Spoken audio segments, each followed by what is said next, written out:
대해서 두 번에 걸쳐서 알아보도록 하겠습니다. 먼저 첫 번째 시간으로 제22가로 성경의 인물 8명을 알아보겠습니다. 성경에는 수많은 인물들이 등장합니다. 그들 중에는 위대한 하나님의 종으로서 사역을 잘 감당하는 사람이 있었는가 하면은 하나님의 뜻과는 전혀 상관없는 삶을 산 사람들도 있습니다. 우리는 성경의 인물을 통해 인간에 대한 이해를 넓힐 수 있는 계기로 만들도록 하겠습니다. 첫 번째로 알아볼 사람은 노아입니다. 노아는 방주를 지은 의인으로서 창세기 6장부터 9장까지 나옵니다. 노아는 위로 안식이라는 뜻입니다. 노아는 아담의 10대 손이고 그의 증조부가 에녹이고 그의 아들은 셈과 함과 야벳입니다. 노아는 이 세상에 하나님의 심판으로 큰 홍수가 임하게 되는데 하나님의 명령에 따라서 큰 배를 지었고 그 결과 그의 가족 8명만 홍수 가운데서 구원을 받을 수 있게 됩니다. 노아가 살았던 시대의 배경은 어떠했을까요? 창세기 6장 5절에 보면은 여호와께서 사람의 죄악이 세상의 간영함과 그 마음의 생각의 모든 계획이 항상 악함을 보시고 땅 위에 사람 지으셨음을 한탄하사 마음에 근심하셨다고 말하고 있습니다. 노아는 죄악이 범람하는 시대에서 살고 있었습니다. 사람들은 정욕과 육체의 만족을 위해서 살아갔고 마음에 악하고 생각이 악하고 또한 행동이 포악했습니다. 하나님이 함께하지 않는 시대였습니다. 이러한 가운데 노아는 어떻게 살았을까요? 창세기 6장 9절에 보면 노아는 의인이요 당대의 완전한 자, 그가 하나님과 동행하였다고 말하고 있습니다. 또한 22절에 하나님의 명령대로 다 준행하였다고도 말하고 있습니다. 노아는 에녹의 후손답게 하나님과 동행하였고 당대의 의인이었고 하나님께 전적으로 순종하는 자였습니다. 히브리서 11장 7절에 보면은 그는 위대한 믿음의 선조였으며 베드로후서 2장 5절에 보면은 모범적인 생활로 의를 전파한 자였습니다. 노아의 업적은 하나님의 명령을 준행함으로 새로운 인류의 시작이 되었고 아담에게 주었던 그 축복을 받았습니다. 노아를 통해서 알 수 있는 것은 홍수와 같은 시련을 만나도 방주에 들어가면 구원을 얻을 수 있다는 것입니다. 방주는 조정칸과 운전대가 없고 오직 하나님만이 운전하시는 곳입니다. 방주에 들어가는 사람만 구원을 얻습니다. 방주는 예수 그리스도입니다. 순종함으로 방주에 들어갔던 노아와 8식구만이 구원을 받은 것처럼 예수 그리스도를 신뢰하며 의지하며 그 안에 들어가는 자만이 구원을 얻을 수 있음을 예표하고 있습니다. 두 번째 사람은 순종과 믿음의 사람 아브라함입니다. 아브라함에 대해서는 창세기 11장부터 20장까지 나오고 있습니다. 아브라함은 많은 무리의 아버지, 열국의 아버지라는 뜻이고 원래 이름 아브람은 큰 아버지라는 뜻입니다.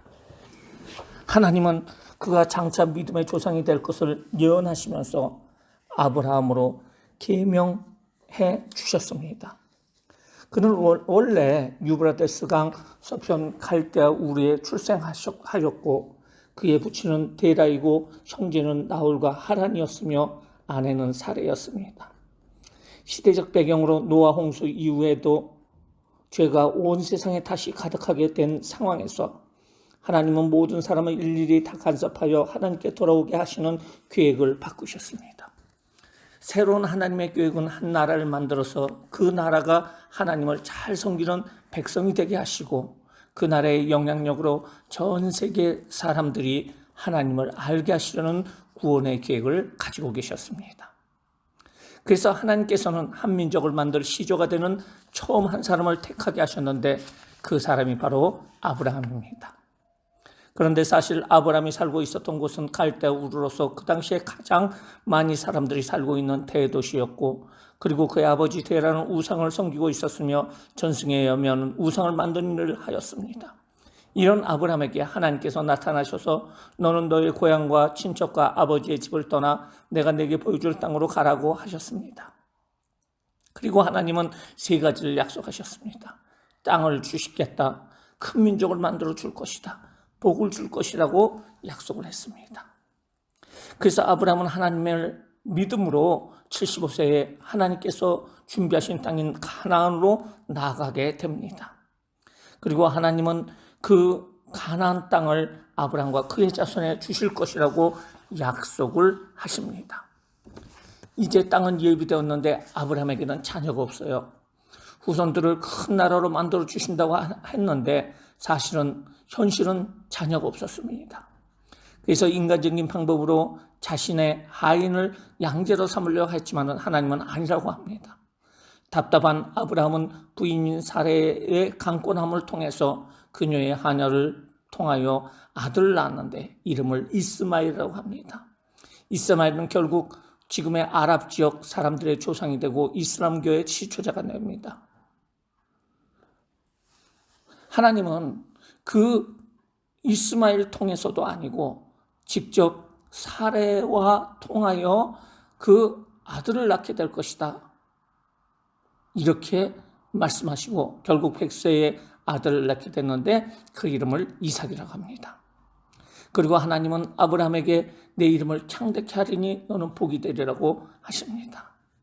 중요한 것, 아브라함이 주시는 땅과 후손에 대해서 창세기 13장 15절에 보이는 땅, 즉 가나안 땅을 내 자손에게 주리라 했고 17장 8절에 내 후손이 거류하는 땅이 영원한 기업이 되리라 했는데 이것을 해석하기를 갈라디아서 3장 16절에 아브라함에게 말씀하시기를 그 자손들이라 하지 아니하고 오직 한 사람을 의미한 단수로 자손이라 한 것은 곧 그리스도를 말하는 거라고 말하고 있습니다. 즉 아브라함의 후손이 기업을 얻게 된다는 것은 그리스도께서 오시고 그리스도를 통해서 그 구속의 사역이 이루어진다는 것을 말하고 있습니다. 우리도 아브라함처럼 믿음과 순종을 통하여 복의 근원인 그리스도인으로서의 삶을 살아야 할 줄 믿습니다. 세 번째로 천사와 씨름한 야곱입니다. 성경은 창세기 25장부터 50장까지 나와 있는 야곱에 대한 이야기가 나오고 있어요. 아브라함의 100세에서 얻은 큰 민족을 이루신다는 약속의 아들이 바로 이삭입니다.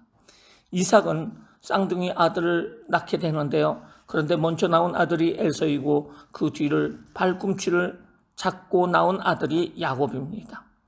야곱의 이름이 발꿈치를 잡다, 속이다, 약탈하라는 뜻입니다. 그는 자신의 목표를 위해서 수단과 방법을 가리지 않는 교활하고 이기적인 성격의 사람이었습니다. 이런 야곱의 마음의 중심에 있었던 것이 바로 할아버지 아브라함의 복이 아버지 이삭에 온 것을 보았는데 자신이 이러한 하나님의 복을 받아야 한다는 열망이었습니다. 그래서 배고파하는 형을 속여서 팥죽 한 그릇에 장자권의 명리를 받고 또 아버지를 속여서 형을 대신하여 장자의 축복의 기도를 받습니다. 그리고 형을 피해서 하란에 있는 외삼촌에게 도망갑니다.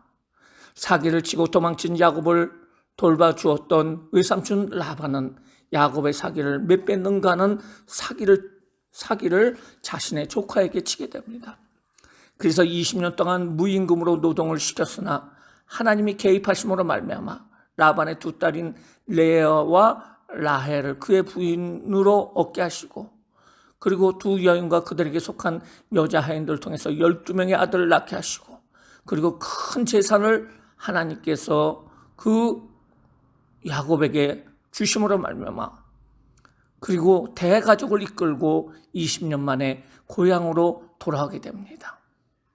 그런데 문제가 생깁니다. 형 에서의 화가 안 풀렸다는 소문을 듣고 바로 야복강이라는 곳에 밤새도록 기도하면서 하나님을 만나게 됩니다. 그는 그의 이름을 야곱에서 이스라엘이라는 이름으로 얻게 되었고 앞에 있던 모든 문제가 한순간에 해결되는 하나님의 기적을 체험하게 됩니다. 야곱은 12아들을 통한 번성의 약속을 받은 사람이며 시련을 통해서 인본주의 신앙인에서 하나님 중심의 신앙인으로 거듭난 자라고 할 수가 있습니다. 네 번째로 꿈의 사람 요셉입니다. 요셉은 창세기 30장에서 50장까지 나옵니다. 요셉이라는 이름은 더하기를 원한다는 뜻으로서 요셉은 야곱이 가장 사랑했던 라헬의 아들로 자신이 꿈꾸던 꿈 때문에 다른 배다른 형제로부터 미움을 받습니다. 그리고 17세에 애굽으로 노예로 팔려가서 애굽에서 13년 만에 30세에 애굽의 총리 대신이 되는 놀라운 입지적인 인물이 됩니다. 그는 아버지와 형제들의 가족 70명을 애굽으로 초청하여 고센이라는 땅에 거하게 하고 이를 통해서 이스라엘 부족이 3, 4대 이후에 200만 명이나 되는 놀라운 번식으로 큰 민족을 만들게 되는 그 일을 하게 됩니다. 즉 이스라엘 부족은 아주 큰 민족으로 변화시키게 되는데 중재자로서 그 역할을 한 사람이 바로 요셉입니다. 요셉은 인생에서 여러 가지 어려움을 겪지만은 이를 이기고 하나님께 민족을 부흥케 하는 데 사용되는 귀한 역할을 감당하게 됩니다. 요셉은 온전한 사람입니다. 이 요셉은 예수 그리스도를 예표하고 있는 인물이기도 합니다. 다섯 번째로 출애굽의 지도자 모세입니다. 모세는 출애굽과 기와 레위기와 민수기와 신명기에 나오게 됩니다. 모세의 이름은 물의 건져냄이라는 의미를 가집니다. 애굽 나라를 강하게 세우는데 혁혁한 공로를 세운 요셉이 죽고 나서 다른 왕이 일어나게 되었고 그 왕으로부터 이스라엘 백성들은 우대받는 민족에서 곡물창고 도시를 만드는 노예 일을 하는 노예 민족이 되게 됩니다. 그리고 인구 억제 정책으로 태어난 어린 남자아이는 전부 죽이는 살인명령이 애굽 왕에 의해서 진행이 됩니다. 그 가운데 태어난 모세는 나일강에 버려지지만은 하나님의 은혜로 왕의 딸의 양자로서 자라게 되어 애굽의 신교육을 받고 자라나게 됩니다.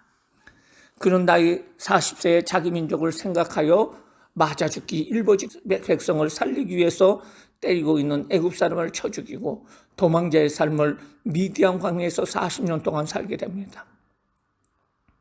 그는 80세에 하나님의 부르심을 받고 이스라엘 백성의 지도자가 됩니다. 그리고 압제받는 이스라엘 백성을 애굽 땅에서 이끌어내는 일과 가나안 땅으로 이끄는 일을 하는 일을 감당하게 됩니다. 사실 하나님께서 아브라함에게 약속하신 세 가지 중에 땅의 약속은 가나안 땅이라고 하나님께서 지정을 해주셨죠. 그 중에서 큰 민족으로 만져주신다는 것은 이스라엘 부족 70명이 애굽으로 이주하여 430년 만에 200여만 명이 되는 큰 민족으로 만들어 주셨어요.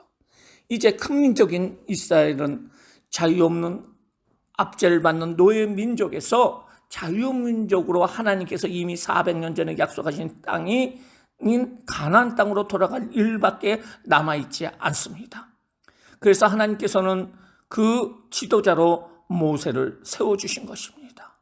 모세는 온유한 사람이었어요. 그는 기도로서 하나님을 움직이며 살아갔던 위대한 종이었습니다. 그리고 그는 하나님 앞에서 충성된 종일 뿐 아니라 하나님 명령을 다 준행하는 사람입니다. 특별히 하나님께서 모세를 벗이라고 할 정도로 생생하게 하나님을 대면하며 살았던 사람입니다. 이스라엘 백성을 이끌고 애굽에 나와서 가나안 땅으로 가기 전에 거주한 곳이 바로 광야였습니다. 하나님은 이스라엘 백성들을 홍해를 건너게 하게 해주셨고 만나와 메추라기와 반석에서 물을 주심을 통해서 광야에서 보존하게 해주셨어요. 하나님은 이스라엘 백성들이 이제 자유민일 뿐 아니라 하나님의 백성이 되었기에 하나님의 백성으로 필요한 법을 준수하라고 말씀하십니다. 즉 하나님의 백성이면 이 정도를 지켜야 한다고 하셨는데 이것이 바로 십계명과 율법이었어요. 율법은 613가지의 세부 규정이 있었는데 이것을 하나님께서 모세에게 주시면서 백성들이 지키게끔 하라고 하셨습니다. 이뿐 아니라 하나님께서 이스라엘 백성들을 직접 만나주시겠다고 하셨고 만나주시는 장소를 성막이라고 하여 성막 안에 성소를 주셨어요. 성막은 이스라엘 백성들이 죄를 씻어 주어 거룩하게 하셔서 거룩하신 하나님을 제사 드림으로 만나는 장소이며 하나님의 은혜가 충만하게 임하는 장소였습니다. 성막은 성전처럼 땅에 고정되어 있는 건물이 아니라 조립식으로 움직일 수 있는 이동 성전이었습니다. 요약하겠습니다. 하나님은 이스라엘 백성을 노예 상태에서 애굽에서 이끌어내셔서 자유민으로 만들어 주셨고 특별히 택한 민족으로 삼아 주셨으면서 광야에서 모든 것을 공급해 주셨으며 하나님의 백성으로 지킬 율법을 주시고 만나 주시는 장소를 성막으로 주셨고 제사장을 통해서 제사를 드림으로 만나 주시는 복을 주셨습니다. 하나님은 이스라엘 백성들을 이끌어 아브라함에게 약속하신 가나안 땅으로 이끌어 주셨습니다. 하지만 이스라엘 백성들이 반역을 하고 하나님을 부인하면서 땅에 들어가기를 거부하자 하나님은 40년을 기다리면서 하나님을 거역한 20세 이상의 남자들이 광야에서 자연사기를 기다렸다가 40년 만에 가나안 땅으로 들어가게 됩니다. 이러한 과정 중에 모세는 지도자로서 하나님과 백성 사이를 오가며 하나님께 백성을 대변하고 백성들에게 하나님의 뜻을 전달하는 일을 충성되게 감당합니다. 하지만 그는 말년에 가데스 바네아에서 반석을 쳐서 물을 내면서 혈기를 부림으로 인하여 가나안 땅에 들어가지 못하게 됩니다. 모세가 백성을 이끌어 애굽으로 나오는 과정과 시내산에서 율법을 받고 성막을 건설하는 일을 말하는 것이 출애굽기이며 율법과 제사의 규례를 적어 놓은 것이 레위기이고 시내산에서 가나안 땅까지 들어가기까지의 38년의 과정을 그린 것이 민수기이며 가나안 땅에 들어가지 못하고 이전 자신과 백성들의 출애굽 과정을 다시 새기면서 세 편의 설교를 기록한 것이 신명기라고 할 수가 있습니다. 이제 우리는 여섯 번째로 약속의 땅을 정복한 여호수아에 대해서 알아보도록 하겠습니다. 여호수아에 대해서는 여호수아서에 나오게 됩니다. 원래 여호수아의 본 이름은 호세아입니다. 그는 모세가 이름을 여호수아라고 계명하라고 하여서 여호수아로 부르게 됩니다. 여호수아라는 말의 뜻은 여호와가 구원하신다는 뜻입니다. 여호수아는 모세의 최측근 수행원으로 충성되게 모세를 섬기었고 광야에서 이민족과 싸움에서 전쟁의 선봉장으로 싸움터에 나가는 충성된 사람이었습니다. 그는 모세가 죽은 후 후계자가 되었고 출애굽한 이스라엘 백성들을 가나안 땅까지 무사하게 인도하는 출애굽의 마무리를 담당합니다. 여호수아는 이스라엘의 지도자가 된 후에 백성들을 데리고 그 요단강을 가르고 가나안 땅으로 진입하게 하였고 그곳에 거주하고 있던 가나안 민족들과 전쟁을 시작하여 여리고성을 무너뜨리고 계속된 전쟁으로 모든 가나안의 거점을 점령하고 가나안 정복을 완성하여 이스라엘 12지파의 각 지파별로 땅을 분배하는 일을 하게 됩니다. 여호수아는 충성된 자로 각종 전투에서 적을 물리치고 이스라엘을 가나안 땅으로 정착시키는 일을 감당하는 귀한 사역을 감당하게 됩니다. 일곱 번째 인물은 바로 기드온과 300명의 용사들입니다. 이스라엘 백성들이 가나안 땅에 진입하여 승리하고 지파별로 땅을 분배를 받았지만 사실은 전쟁이 끝난 것은 아닙니다.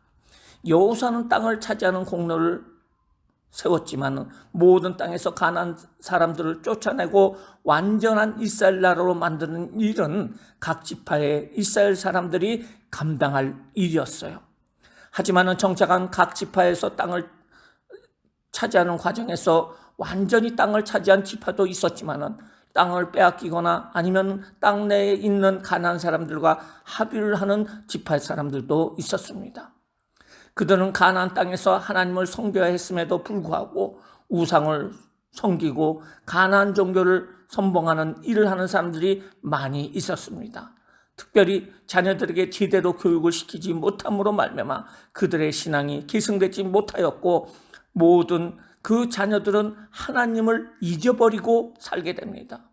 분명 아브라함의 약속을 따라 하나님 나라를 세웠는데 내부적으로 신앙이 없이 우상을 섬기는 나라가 되어버렸어요.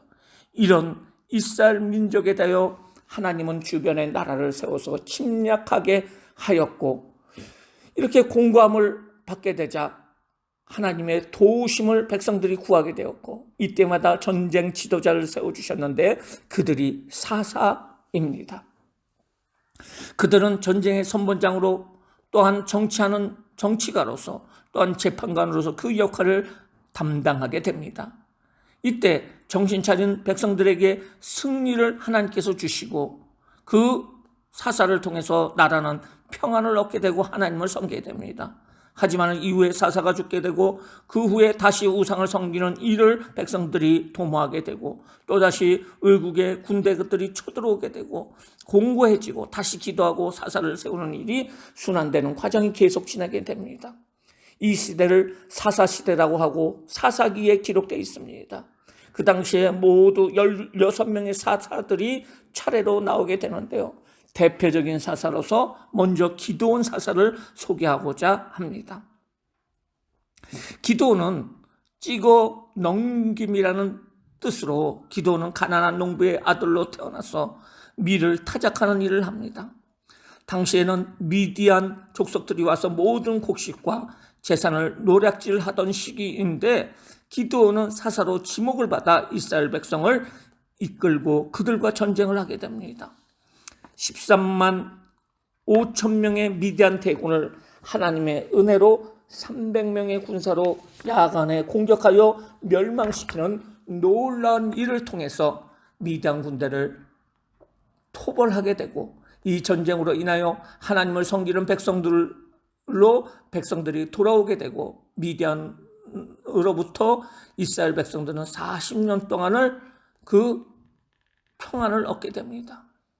기도는 하나님께서 많은 인력과 돈과 전략을 사용하신 분이 아니라 하나님을 충직하게 믿는 자를 하나님께서 기적으로 인도해 주신다는 것, 하나님의 방법으로 승리케 하여 주신다는 것을 보여주는 귀한 사례라고 할 수가 있습니다. 8번째 사람은 삼손입니다. 삼손은 태어날 때부터 나실로 바쳐진 단지파의 나무아의 아들이었습니다. 하나님 앞에서 나실로 구별되어 살게 되고 다른 사람들보다 월등한 힘이 센 지도자로 세움을 받게 됩니다. 그리고 이스라엘을 블레셋으로부터 지킨 사람입니다. 하지만 삼손은 여자의 유혹을 이기지 못하고 머리카락이 잘리고 힘의 근원이 없어지고 적에게 잡혀 눈을 빼앗기고 나귀를 대신하여 맷돌을 굴리는 일을 하게 됩니다. 하지만 하나님은 그에게 회복의 마지막 기회를 주시고 조롱거리로 블레셋 방백 앞에서 나가서 있다가 힘을 발휘하여 그곳에 있는 수많은 사람들과 함께 죽는 귀한 업적을 가지게 됩니다. 삼손을 통해서 하나님 앞에 우리가 겸손해야 된다는 것을 말해주고 있고요. 죄와 타협해서는 안 되는 것, 그리고 하나님 앞에 구하면 모든 것이 회복된다는 사실을 말해주고 있습니다. 성경인물 첫 번째 시간을 마치겠습니다.